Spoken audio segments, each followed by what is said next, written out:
This video is going to provide a description of each of the tools recommended for the Woven Star Paper Piece class. We're going to cover each tool and why it's necessary and where you can acquire it and what are the alternatives. The first one that's a little different for our sewing project is to bring a pair of paper scissors. We will be cutting out the paper templates from the freezer paper, which I will be supplying. I prefer to use paper scissors rather than my good sewing shears. If you do not wish to bring a separate pair of paper scissors, you can certainly use your fabric scissors.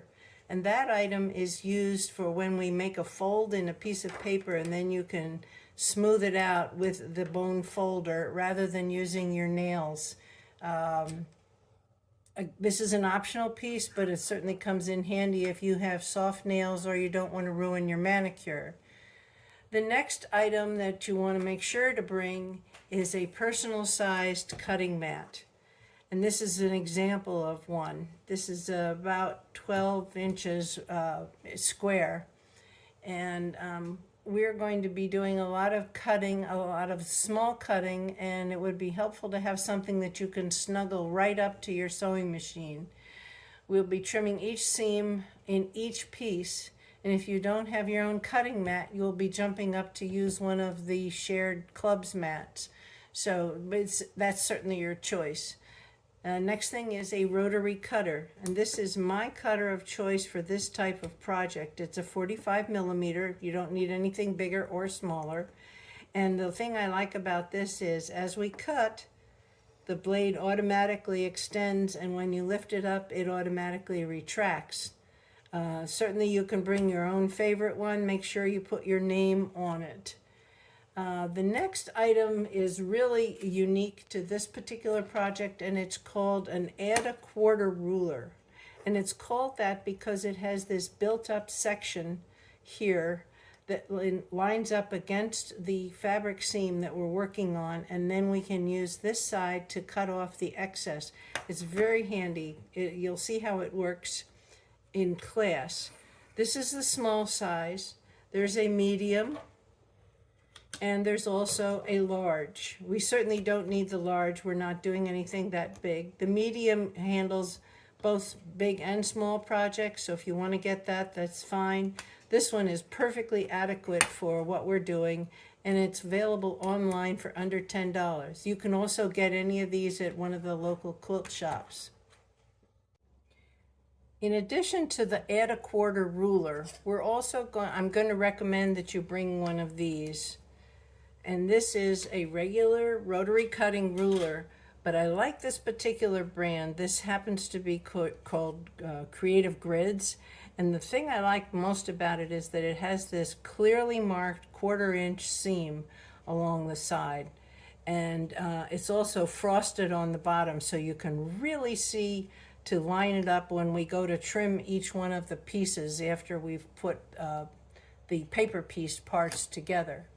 Now, additional to those cutting tools, you're also going to want to bring a personal sized iron like this one. This is one particular shape.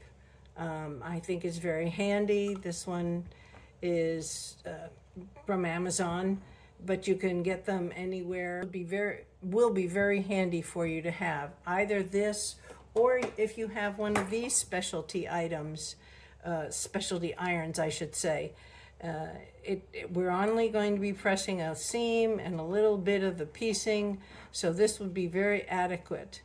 In order to use both an iron and your sewing machine, though, you'll want to have with you a multi-plug extension cord, something like this, that you can plug in both an iron and your sewing machine, and possibly a separate light if you sew with a separate light.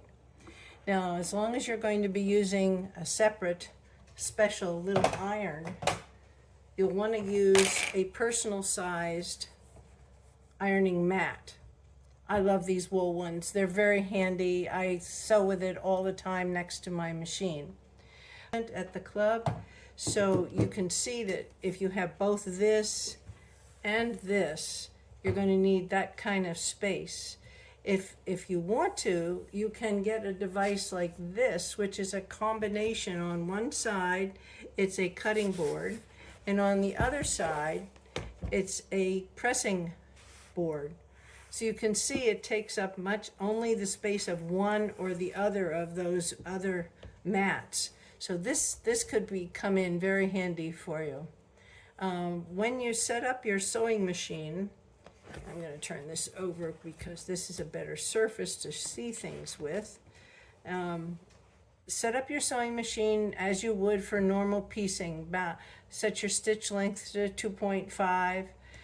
Use an 80-12 sharp needle. I happen to love these Superior needles. This is a top stitch 80-12. In your top thread, use your favorite piecing thread such as Aurifil or Masterpiece. I've recently started using this Pima cotton from Superior Threads. This is a 50 weight all cotton thread. And then in the bottom, in the bobbin, I use a bottom line, which comes on a pre-wound bobbin, again from Superior Threads. The fabric requirements are all on the website. I'd like you to have all of the fabrics cut and selected prior to coming to class. If you have any questions, you can reach me through my contact information on the club's website, or you could respond directly to the email which had the link for this video. Hope to see you in class. It's going to be a lot of fun.